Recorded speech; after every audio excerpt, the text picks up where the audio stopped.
CIC Banque privée du dirigeant d'entreprise, présente le Zoom Eco. Maxime Switek. Le Zoom Eco avec Axel de Tarlet. Le prix de l'essence, Axel, est au plus bas depuis 4 ans. À peine 1,24 € le litre de gasoil.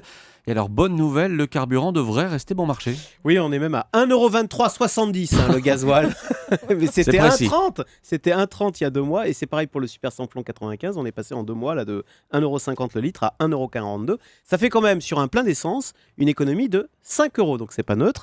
Et alors, la cause, évidemment, c'est la baisse des prix du pétrole qui ont chuté de 30% en 6 mois. Là, on est revenu à 80 $ le baril. Et comment pouvez-vous être sûr que les cours du pétrole vont rester bas ? Alors écoutez, c'est la grande nouvelle thèse à la mode qui circule dans les milieux économico-pétroliers. Jusqu'à présent, tout le monde disait que le pétrole était rare et cher et qu'on allait immanquablement vers la fin du pétrole. Eh bien, ce scénario de pénurie s'est totalement écroulé. D'abord, côté production, on remarque qu'on est envahi de pétrole. Il y a le pétrole de schiste. Figurez-vous que les États-Unis, là, dans les prochains mois, vont devenir le premier producteur mondial de pétrole devant l'Arabie Saoudite. Ils vont tout droit vers l'indépendance énergétique, les États-Unis. Au Canada, vous l'avez vu avec François Hollande, on exploite du pétrole on arrive à exploiter du pétrole qui est mélangé avec du sable. On appelle ça le pétrole bitumineux. Au Brésil, on exploite du pétrole, tenez-vous bien, qui est enfoui sous 7 km en dessous du niveau de la mer. On creuse à travers du sel, etc.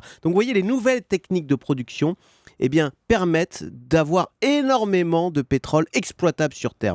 Donc on a une production abondante. En revanche, côté demande, là c'est la grande déprime.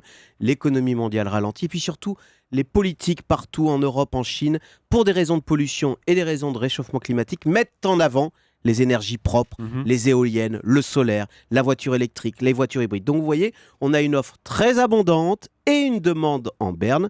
Du coup, les prix chutent. C'est une bonne nouvelle pour les automobilistes, mais est-ce que c'est aussi une bonne nouvelle pour la croissance économique ? Est-ce que ça peut favoriser la reprise en France ? Alors, on n'a pas de chiffre précis, mais d'une façon générale, on estime que là, ce qui vient de se passer, ça devrait booster la croissance mondiale de 0,5%. C'est pas neutre, évidemment qu'on en profitera. Et puis en France, cela crée un effet richesse immédiat, on l'a dit. Ce sont 5 € qui vous tombent du ciel sur chaque plein d'essence. La facture énergétique de la France, qui est énorme, près de 60 milliards d'euros chaque année, va diminuer. En fait, les grands perdants dans cette affaire, il y en a, ce sont les pays producteurs, Iran, Venezuela et notamment la Russie. La Russie, et d'ailleurs c'est lié, traverse en ce moment une grave crise financière avec chute du rouble et fuite des capitaux. Et le prix bas du carburant devrait continuer, c'est ce qu'on a noté ce matin. Voilà. Merci Axel de Tarlet.